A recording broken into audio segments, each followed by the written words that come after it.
আল্লাহ যে কোরআনে বলেছে, তোমরা আমার সাথে বেয়াদবি করে ফেলেছ, মাপ পাবে, কিন্তু আমার কোনো অলিদের সাথে বেয়াদবি করো না, তাহলে আমি ক্ষমা করব না। তবে বলা যেতে পারে, এত ক্ষয়ক্ষতি হলো, বাংলাদেশে কত মাজার দরবার ভাঙা হলো, আল্লাহ কি বলেছে? আমি আল্লাহর হাতে একটা ভোঁতা দাও, আস্তে আস্তে করে রাও, পরে যখন সেই দাও দিয়ে করবে ঘাও, পরে আসল জিনিস বুঝতে পারবা, এরপরে হবে ভাও। তাহলে আমি যেই কথাটি বলতে চাই হে সমস্ত জগতবাসী, যে একজন অলি আউলিয়াকে সেবা করলে আল্লাহ পায়, একজন অলি আউলিয়াকে আদর যত্ন করলে, সম্মান করলে সেটা আল্লাহ পায়। তাহলে আল্লাহর ঘরবাড়ি আছে, আছে। মমিনের কালপ্রায় আল্লাহর ঘর। এই কথা যদি কেউ না বুঝে, সে সব জায়গায় পর। মানুষ বলি, দেবতা বলি, আর ফেরেশতা বলি, এসব কিন্তু বলা হয় সেই গানের কলি। তবে শামীম আলী চিশতি আমি যে কিছু কথা বলি, সেই বিষয়গুলো যদি আমরা একটু মন দিয়ে শুনি, তাহলে এই জিনিসগুলো বোঝা যায় যে দেব দেবতাগণ করে আরাধন, পাইতে সেই মানুষেরই জনম। কারণ এই দেব দেবতাগণের যে একটা বিষয় আছে, এই দেব দেবতাগণের যে বিষয়টা বলতে চাইব, সেটা কিন্তু আপনার সর্ব অঙ্গেই তারা জর্জরিত। তারা আপনার তাবেদারিতে আছে। কোনো একদিন যদি আপনি নিজ চোখে দেখতে পারেন ফেরেশতা দেব দেবতাগণ তারা কি হালে, কি অবস্থায় আছে, তাদের কি চাহিদা, তাহলে কিন্তু বুঝবেন। আলিফ লাম মিমের ব্যাখ্যা যদি জিজ্ঞাসা করা হয় কোনো মৌলভী মাওলানা সাহেবকে, তারা একটা কথা বলে থাকে, আলিফ লাম মিমের ব্যাখ্যাটা একমাত্র আল্লাহ জানে, মানুষ জানে না। তো মানুষকে জানার জন্যই তো আল্লাহ আলিফ লাম মিম রা, এবং দেখা যায় সূরা সোয়াত, সূরা আলিফ লাম মিম রা আছে, আলিফ লাম মিম আছে। এই বিষয়গুলো যে আমাদেরকে দেওয়া হয়েছে আমাদেরকে বোঝার জন্য। আমি একটা ইঙ্গিত করব। মানুষ বলে যে বাবা মাকে মানবো, কোরআন পড়বো, নামাজ পড়বো, বায়াত হতে হবে কেন? বায়াত হওয়ার কথা কোরআনে কোথায় বলেছে? অন্ধের দল, নাই জ্ঞানের শক্তি বল, তারা শুধু পড়ে আর পড়ে। আমি বলবো যে বহু আয়াতের মধ্যে বায়াত হওয়ার কথা তো বলেছে, সেখানে গেলাম না, আলিফ লাম মিমের মধ্যে আসবো। আলিফ, আলিফে আল্লাহ, মিম মিমে মোহাম্মদ, তাহলে মাঝখানে লাম, এই লামে বলতেছে যে আমরা যদি বাংলায় বলি না, তাহলে আরবিতে লা, মাঝখানে সে লা বলতেছে যে তোমরা আল্লাহর দিকে যেও না, তোমরা মুহাম্মদের দিকে যাও, তবে হয়ে যাবে আল্লাহকে পাইবার ভাও। আল্লাহ যদি বলতো, একবার যদি বলতো, হেই বান্দা সকল, নামাজ পড়ো আমি আল্লাহর উদ্দেশ্যে, পুরো কোরআনের মধ্যে যদি আল্লাহ একবার বলতো, তাহলে মানুষ নামাজে রত হয়ে যেত। তাহলে ৮২ বার কেন আল্লাহ বলল? দেশের একটা প্রধানমন্ত্রী যদি একবার বলে এটা হবে, হয়ে যায়, সকলে মিলে করে ফেলে।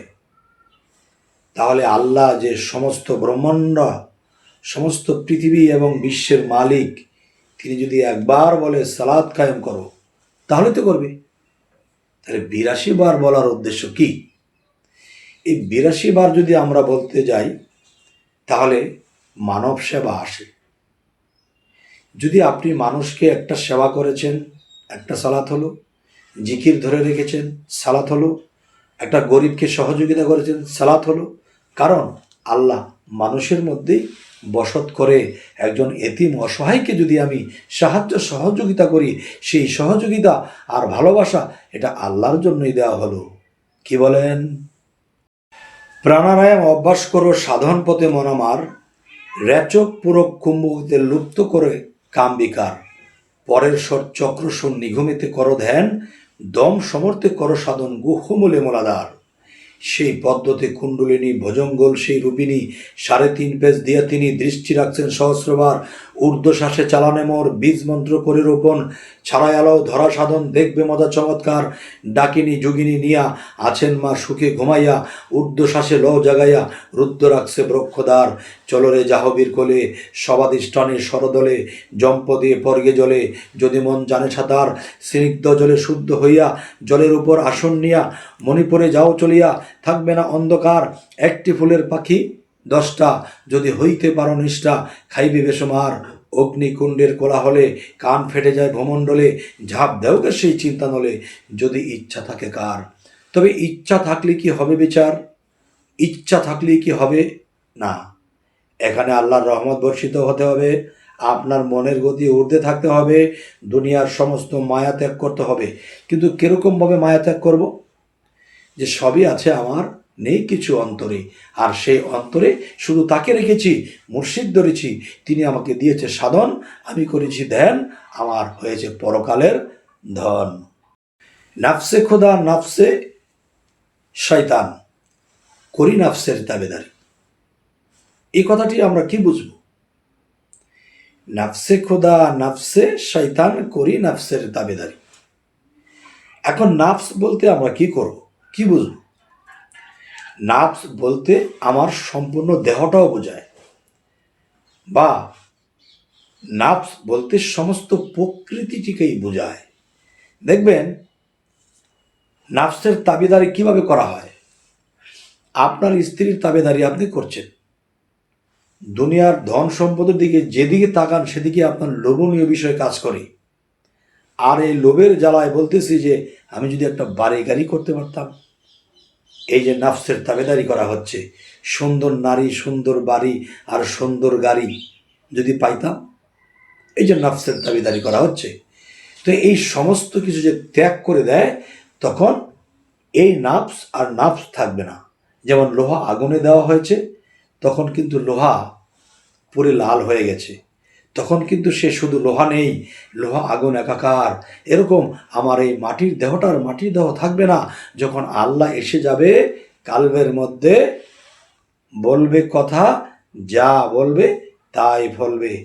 আমরা যখন কোরআন খুঁজতে যাই, তখন আমরা পাতার কোরআনে খুঁজতে খুঁজতে জীবনটাই হারাই।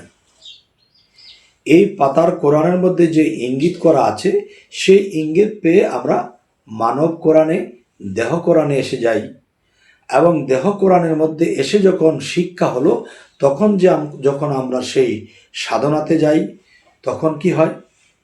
তখন সেই সাধনা করতে করতে সেই রুহে ইনসানিয়াতের কোরআনকে আমরা খুঁজে পাই।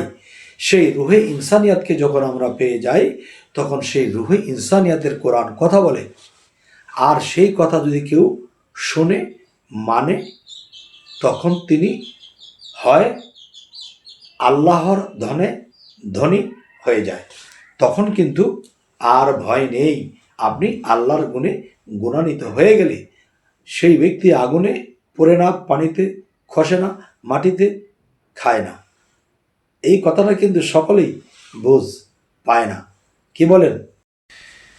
মানুষেই করেছে কত কর্ম আর কত ধর্ম, বুঝিতে সেই নিঘুর মর্ম মন মহাজন মধ্যে আছে। যে কথাটি আমি বলতে চাই, মানুষের ধর্মের আমার প্রয়োজন নাই, তবু সমাজের ক্ষেত্রে হয় হয় চালিয়ে যাই। কিন্তু আল্লাহর ধর্ম কি? আল্লাহর ধর্ম হলো একাত্মবাদ। একাত্মবাদ কি? হিন্দু, বৌদ্ধ, খ্রিস্টান, আমি মুসলমান, মানব স্রোত জন্ম নিয়ে দেখি সকলেই সমান। গীতার শাস্ত্রয় আর ত্রিপিটকে বাইবেলেতে পাই, কোরআনের বাইরে কিছু নাই, করে দেখো প্রমাণ। যেই সত্যতে মাইনুদ্দিন আর আসছে বড় পীরে, কোন সত্যতে লোকনাথ বাবা হইছে বিরাজমান। এবার আমাদের ঠিক করতে হবে ইমান। ধর্ম যার তার, আল্লাহ কিন্তু সবার। ধর্ম যার তার, আপনি নিজে মানুষের সাথে মিলাতে গেলে সকলে কিন্তু সমান। পার্থক্য হবে কর্মে, জন্মে নয়। ভালো থাকবেন।